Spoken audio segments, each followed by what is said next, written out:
So there's a group out there called Jesus mythicists who believe that Jesus never really existed. However, we want to ask and see if this is reasonable to believe in light of the historical evidence. Today we're going to look at evidence from historical sources outside of the Bible to make sure that they're not biased, to show that we know that Jesus at a minimum existed as a factual historical figure and is not merely a work of fiction. And so the first person we're going to look at as a historian who mentions Jesus is the Roman historian Tacitus.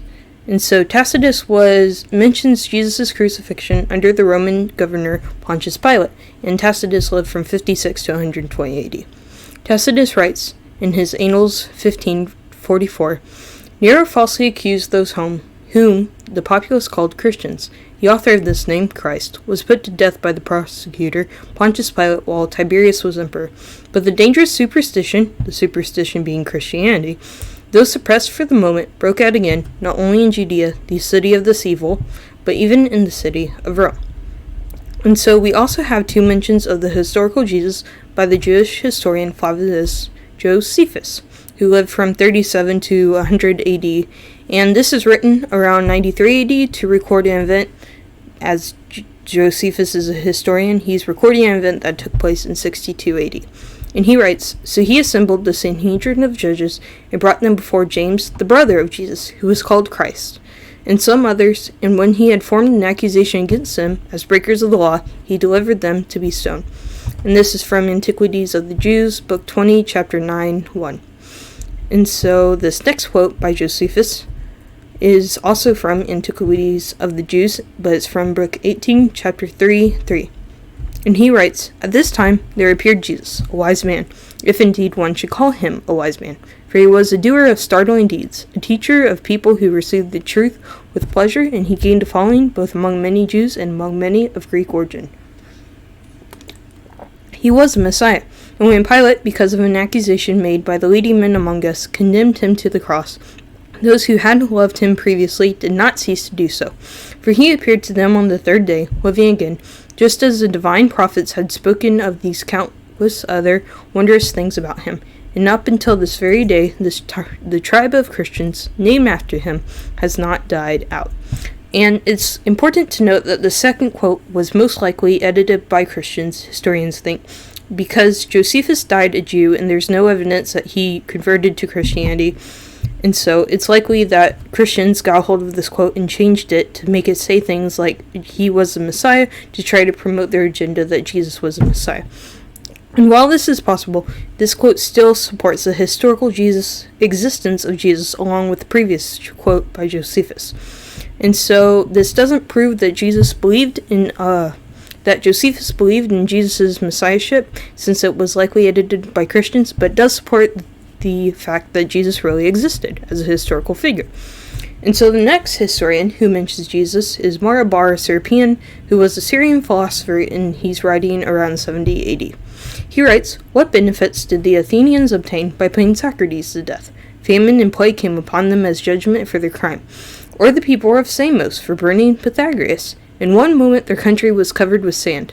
Or the Jews by murdering their wise king, being Jesus. After that, their kingdom was abolished. God rightly avenged these men. The wise king lived on in the teachings he enacted. And so, the next quote is from Thales, who here is quoted by Julius Afarensis, and he's talking about the darkness that existed around the time of Jesus' crucifixion, which is also recorded in the Bible. So, Thales is here quoted by Julius Afarensis and he says, On the whole world there presented a most fearful darkness, and the rocks were rent by an earthquake, and many places in Judea and other districts were thrown down. This darkness Thales, in the third book of his history, calls, as appears to me, without reason, an eclipse of the sun. And the next historian of the first century who mentions Josephus is Phlegon, who here is quoted by Origen, and this is one of many quotes that Origen quotes from Phlegon, and Phlegon lived from 80 to 140 AD. But this is Origen talking again, the church father. And he says, Now Phlegon, in the 13th or 14th book, I think of his chronicles, not only ascribed to Jesus a knowledge of future events, but also testified that the result corresponded to his predictions. Jesus, while alive, was of no assistance to himself, but that he rose after death, and exhibited the marks of his punishment, and showed his hands had been pierced by nails. And so this next quote is from Finney the Younger, who lived from 61 to 113 AD, and he writes, "They," meaning the Christians, "were in the habit of meeting on a certain fixed day before it was light, and they sang in alternate verses a hymn to Christ, as a go, and bound themselves by a solemn oath, not to any wicked deeds, but never to commit any fraud, theft, or adultery, never to falsify their word, nor deny a trust when they should be called upon to deliver it up, after which it was their custom to separate, and then resembled to partake food, but food of an ordinary and innocent kind." So Jesus is only mentioned briefly by these historians, and it doesn't seem likely that he would be mentioned at all by any of these historians of the first century unless he actually existed and founded the religion of Christianity. If Jesus never existed, then these historians wouldn't mention him because he wouldn't have been a historical figure for them to mention, or they would talk about how there was a group who believed that Jesus existed and rose from the dead. But we don't see that happening. We see them talking about Jesus, and most of them not even mentioning the fact that others believe that he rose from the dead, although some of them do. And so, a person who brings this point home to me is the agnostic atheist scholar named Bart Ehrman. And even Bart Ehrman, he's not a Christian, but he says that the historical existence of Jesus is so well founded on history that if you don't believe in this, then you're kind of not looked at or taken seriously by the academic world, because in the academic circle, this is a debate. Everyone knows Jesus existed, specifically because of all of these historians we've already looked at who mentioned him. So Bart Ehrman says in this YouTube video where it's him being interviewed, and I've linked the video there if you want to go watch it, he says, "The reason for thinking that Jesus existed is because he is abundantly attested to in early sources.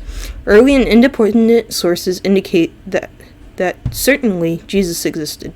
There is no scholar in any college or university in the Western world who teaches classics, ancient history, New Testament, early Christianity, or any related field who doubts that Jesus existed. So the evidence does not show that Jesus was Messiah or the Son of God necessarily, but the evidence does show that at a minimum Jesus existed as a real historical figure and was not a work of fiction." And so if you found this helpful and would like more information about this and more apologetics videos that show God's love and try to promote that, I would invite you to like and subscribe, and I'll see you next time on Agape Apologetics.